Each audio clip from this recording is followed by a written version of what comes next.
what's up? It's Nathan from Gotcha SEO Academy, and in this lesson, I'm going to show you how to outsource content creation.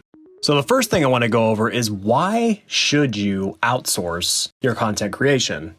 The first reason is because outsourcing your content creation can help you scale your business. What a lot of business owners don't understand is that for you to grow your business, you actually have to start doing less of things that are taking away from the high impact activities in your business.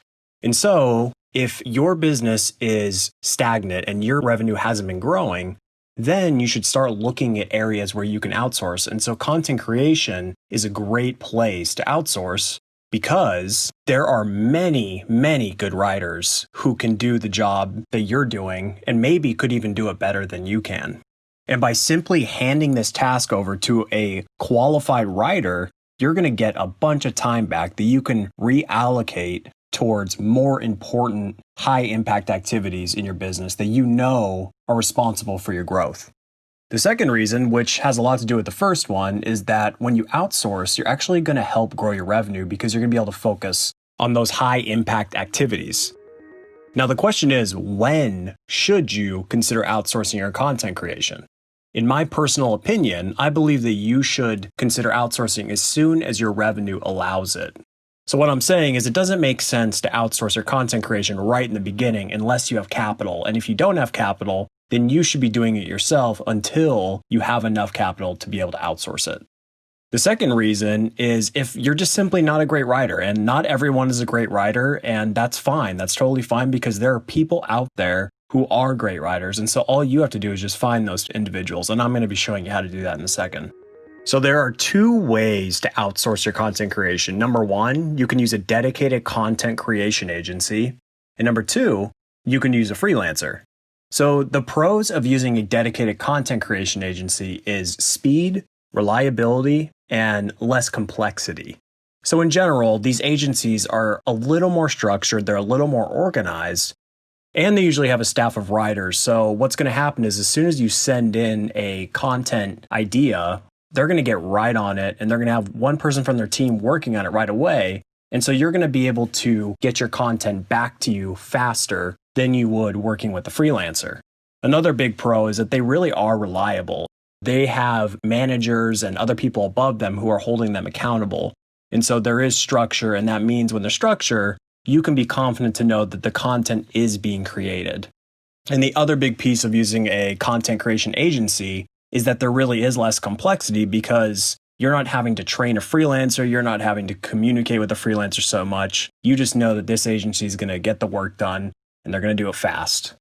Now, the pro of using a freelancer is that you have a little more control. So you can find a freelancer who's pretty good, but over time you can actually train this freelancer to get better and better.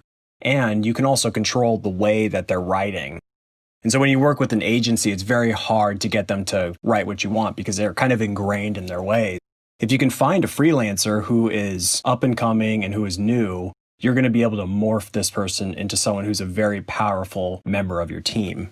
And then down the road, this freelancer can become a project manager and something greater in your company, and they'll be able to train other writers just like you trained them.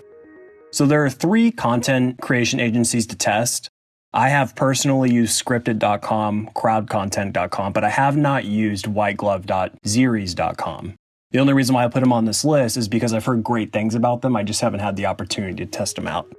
And so if you want to hire freelancers instead of a content agency, all you need to do is go to upwork.com, and then you're just going to simply create a thread, a job posting, and then in the subject line, just put something like writer needed and then put long term in parentheses.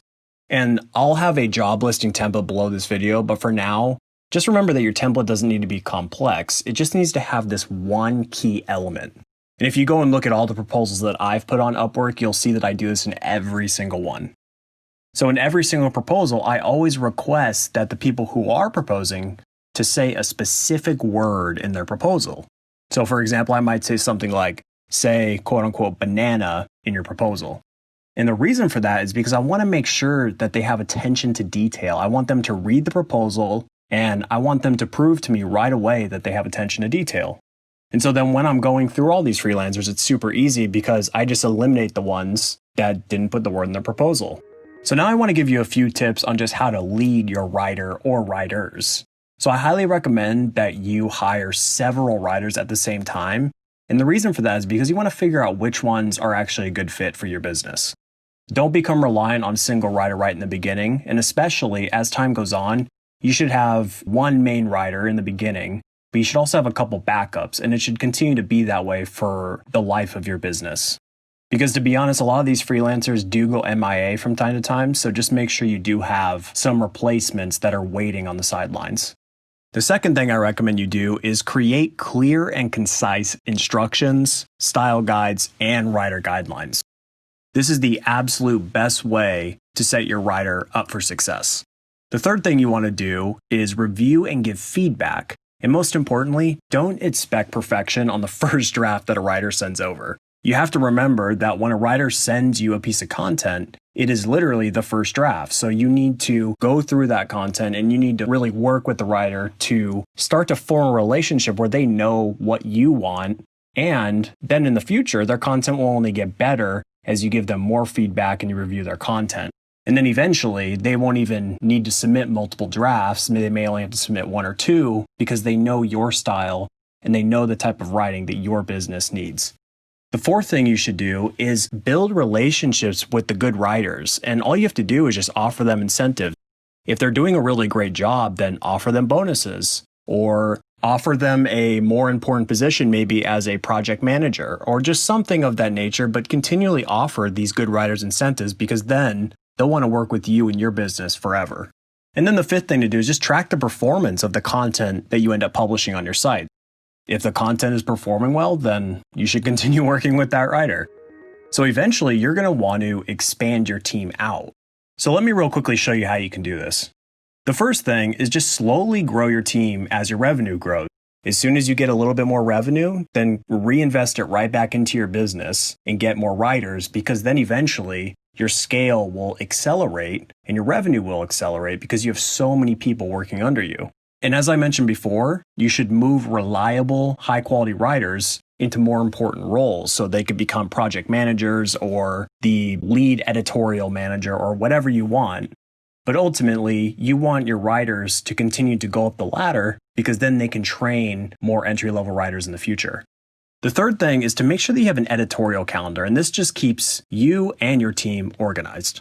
My personal favorite way to manage editorial calendars and also manage really any of my freelancers is through Asana and also Google Drive.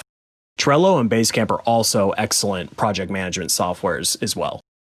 And the fifth and final thing you need to do when you have more than one writer is make sure you establish clear roles.